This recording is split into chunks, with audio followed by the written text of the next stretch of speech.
Um dos maiores desafios que o profissional de educação física tem, que trabalha na sala de musculação, é justamente como determinar a quantidade de peso que será colocado em cada um dos exercícios multiarticulares e também dos exercícios monoarticulares.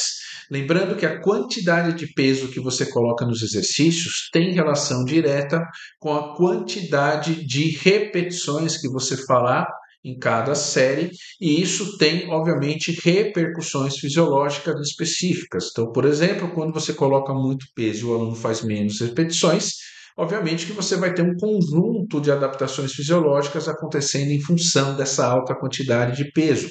Por outro lado, se eu diminuo a quantidade de peso e permito o meu aluno fazer um número maior de repetições por série para cada exercício, isso também vai ter um conjunto específico de repercussões fisiológicas que vão acontecer. Então, como você, que é profissional de educação física, personal trainer, que trabalha na sala de musculação, quais são as opções que você tem para determinar de fato quanto colocar de carga, de peso nos exercícios da musculação? No vídeo de hoje, eu vou te dar todas as opções que existem e vou te mostrar qual é a melhor opção, principalmente para aquele seu aluno que busca emagrecimento e também aumentar a massa muscular. Eu sou o professor Fábio Sesquini do Viajando pela Fisiologia, e se você não está inscrito no canal, está chegando agora, faça a inscrição, ative o sininho de notificação e já deixe o seu like nesse vídeo.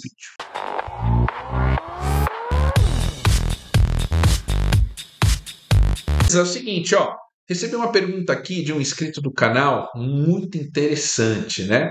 Dizendo assim, professor, como determinar a carga nos exercícios da musculação? Bom, primeiro ponto que a gente tem que lembrar é que a quantidade de carga, de peso que você coloca lá nos exercícios determina não apenas a intensidade do treino, né? Esse treino pode ser mais intenso, menos intenso, de acordo com o peso que você coloca, mas principalmente determina o volume de treinamento. Portanto, se eu trabalho, por exemplo, um exercício, a remada baixa, e coloco muita carga, meu aluno vai fazer um número de repetições menor. Se ele faz um número de repetições menor, o volume total de treino tende a ser menor em comparação a se eu colocar uma carga mais mediana e permitir o meu aluno fazer um número maior de repetições. Então, fazer mais repetições, fazer menos repetições em função da carga que eu coloquei no aparelho, está ligado também ao volume de treinamento. E o volume de treino é uma variável importante para objetivos como hipertrofia muscular e também a questão do emagrecimento. Então, vamos lá, vamos compartilhar aqui o slide com vocês. Então, vamos lá. Quais são as opções que você, profissional de educação física, tem para determinar, para saber a quantidade de peso que você vai colocar nos exercícios na musculação? Então, vamos lá. Olha que interessante aqui. Aqui nós temos algumas, né, as principais opções que você tem. Então, primeira opção, você poderia pegar o seu aluno e submetê-lo a um teste de uma repetição máxima. Então, você pegaria os principais exercícios, né, que você selecionou para a série e submeteria esse aluno ao teste de uma repetição máxima. Descobrindo essa uma repetição máxima, por exemplo, vamos imaginar que você vai fazer supino máquina. Então, você faz o teste de uma repetição máxima. Quando você descobrir qual é a carga com que esse aluno faz apenas uma repetição no exercício e não consegue fazer a segunda, você diz que aquela carga em quilogramas é 100% de 1 RM. Então, por exemplo, vamos imaginar que você fez o teste de uma repetição máxima no exercício supino máquina e você colocou uma carga lá, por exemplo, de 100 quilos. Então, 100 quilos, o aluno ele fez apenas uma repetição e não conseguiu fazer a segunda repetição. Então, esses 100 quilos passa a ser 100% de 1 RM. E aí, você pode trabalhar com percentuais de 1 RM que estão associados aos objetivos do seu aluno. Por exemplo, se o seu aluno que é iniciante, quer fazer treino para hipertrofia, trabalhar ali no início do programa de exercício com cargas entre 50% a 65% de um RM é ideal. Então, se eu quisesse determinar 60% de um RM do exercício supino máquina, seria por volta de 60 quilos. Agora, na prática, no dia a dia, na sala de musculação, para quem é profissional que trabalha lá, e mesmo para você que é personal trainer, na prática a gente acaba não usando o teste de um RM. Por quê? Porque é um teste que exige demais do aluno, precisa de muito tempo, né? Precisa de muita cooperação do aluno, precisa de auxiliares, pessoas para te auxiliar na execução do teste. Então se torna uma coisa extremamente chata e não prática no dia a dia, né? Então a gente acaba trabalhando com teste no RM, ou para alunos mais avançados ou para esportistas. A segunda opção seria o teste de repetições máximas, né? E aí existem vários protocolos, inclusive tem vídeo aqui no canal, procura aí, tem vídeo mostrando como esse teste, as fórmulas preditivas, e aí funciona basicamente assim. Você pega um exercício lá qualquer, por exemplo, leg press horizontal. Você coloca uma carga de peso subjetiva, uma carga que você acha que está bom para aquele aluno, e você pede para aquele aluno executar, né, o movimento completo até o momento em que ele não conseguir executar mais uma repetição. E aí você tem duas informações: a carga que tinha no exercício e o número total de repetições feito até a falha mecânica. E com essas duas informações, você usa fórmulas preditivas para você descobrir qual seria a estimativa da força máxima de 1 RM desse exercício, e aí você determinaria a carga por percentuais de 1 RM. Qual que é o problema de usar essa estratégia? Que primeiro, você não tem uma fórmula estimativa que é usada em todos os exercícios na musculação. Você tem fórmulas estimativas que é usada para puxada, uma outra fórmula que é usada para leg press, uma outra fórmula que é usada para extensor, uma outra fórmula que é usada para supino e por aí vai. Então você precisaria usar diferentes fórmulas para poder fazer essa estimativa. E, obviamente, como é uma estimativa, em geral subestima, ou seja, o resultado estimado ele não é aquele real mesmo que você teria se você fizesse um teste de uma repetição máxima. Então, em geral, o teste de repetições máximas ele acaba subestimando e levando a um erro na prescrição.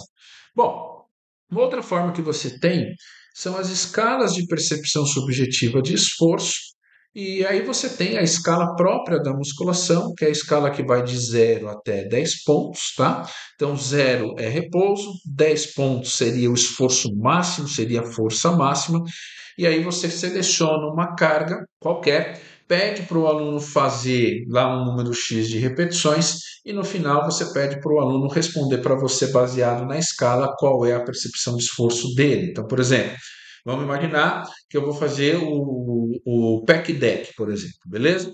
Então eu coloquei lá uma carga qualquer e peço para esse meu aluno fazer um número de repetições até muito próximo da falha concêntrica. No final da série, eu apresento a escala para ele e falo, na opinião, na sua percepção, qual nota você daria de 0 a 10? Se ele falar para mim nota 6, então nota 6 estaria aproximadamente a 60% de um RM. Nota 7 estaria aproximadamente a 70% de um RM. Então é uma opção, no entanto, leva um tempo para o aluno se familiarizar com essa escala. Então, no começo ele vai responder coisas que não vão representar a verdade, você vai precisar educar o seu aluno, tá? Uma outra estratégia que você tem é você permitir, né, que o aluno faça a autoseleção da carga.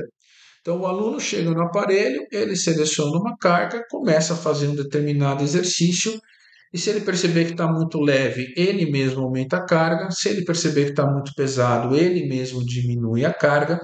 E aí o aluno ele autoseleciona a carga que na percepção dele é boa para ele. Então, é uma opção e é uma opção viável. Porém, muitas vezes a gente sabe que para você produzir, por exemplo, efeitos na musculação, como hipertrofia muscular, como emagrecimento, a gente vai precisar de uma dose mínima de exercício, né? Uma dose de carga mínima. E muitas vezes o aluno ele acaba autoselecionando uma carga que está abaixo deste mínimo. Então, ele vai treinar, o estresse muscular, né, vai ser menor do que o ideal, ele vai ter, obviamente, poucos resultados ao longo do processo de treinamento. Então, e uma última opção aqui são as zonas de repetições máximas, que é o que eu sugiro que todos vocês passem a utilizar a partir de agora na orientação, no planejamento, na prescrição e até na periodização dos treinos na musculação, seja com o objetivo de controlar a doença, emagrecer, seja com o objetivo de hipertrofia. Por quê? Porque é uma das formas que a gente consegue facilmente implementar, né, colocar em prática imediatamente, e é de todas essas formas aqui a mais fidedigna barra prática para você individualizar a quantidade de peso nos exercícios na musculação. Então, se você tivesse que escolher uma dessas opções aqui, eu sugiro que você escolha as zonas de repetições máximas. Por quê? Porque é muito fácil aplicar isso na prática, e aplicando isso na prática, você garante a individualização do treino. Significa que a aluna Fernanda ela pode usar a mesma zona de repetição máxima da aluna Amanda, porém com uma quantidade de carga completamente diferente, que gerasse um load diferente, garantindo a individualidade de cada aluno na execução das zonas de repetições. Então, como fazer isso? No próximo vídeo eu vou te mostrar exemplo prático de como usar as zonas de repetições máximas, como que isso gera a individualidade dentro do programa de treino na musculação. Então, essas são as opções. A minha sugestão é que você trabalhe com as zonas de repetições máximas, seja para hipertrofia, seja para emagrecimento, seja para controlar qualquer tipo de doença que a musculação possa ajudar. E aí, no próximo vídeo, eu vou te mostrar exemplos práticos de como você faz isso daqui. Então, se você quer saber mais como planejar, prescrever e periodizar os treinos na musculação com o objetivo específico de hipertrofia, sugiro que você leia esse livro aqui, que é o livro Musculação e Hipertrofia, Manual de Prescrição e Periodização. Nesse livro aqui, você vai encontrar mais de 30 exemplos completos de como planejar, prescrever e periodizar os treinos na musculação para alunos nível iniciante, nível intermediário e nível avançado. Então, se você trabalha e atende pessoas de qualquer sexo, de qualquer faixa etária que precisam ganhar massa muscular, esse livro é fundamental você ter na sua biblioteca, você ler e usar as estratégias descritas nesse livro aqui, beleza? Todas as informações do livro estão no link que está na descrição do vídeo. Clica lá, dá uma olhadinha, porque tem promoção liberada por tempo limitado, beleza? O vídeo não ficar muito longo, no próximo vídeo eu vou mostrar para vocês, na parte 2 desse vídeo, como que a gente usa as zonas de repetições máximas e principalmente como que essas zonas permitem a individualidade na distribuição da carga para cada exercício. Um grande abraço e até o próximo vídeo.